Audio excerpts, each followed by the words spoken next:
السلام عليكم ورحمة الله. اليوم مجالنا هو المجال النمو البصري. هدفنا هو يدرك الطفل مثير بصري من خلال عرض لعبة الظل مع الأم.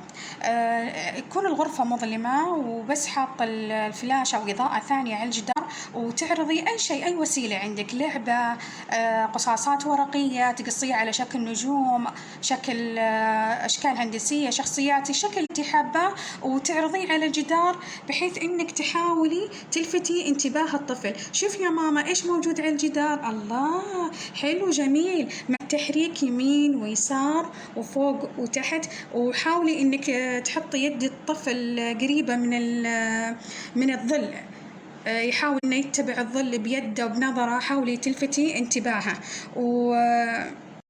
وهنا استخدمت لعبة ثانية من الألعاب البسيطة الموجودة عندي في البيت، وثبتها بعود، مش بعود، ثبتها بقلم رصاص لأن ما عندي عواد الخشب، فلازم نستخدم من الأشياء خامات البيئة نفعلها في استخدامنا للأدوات عشان نوصل لتحقيق أهدافنا مع عيالنا بأشياء بسيطة. شوفي هنا هذه اللعبة على شكل حصان، ممكن تحركيها يمين يسار وتقدمي أنشودة معاها للطفل.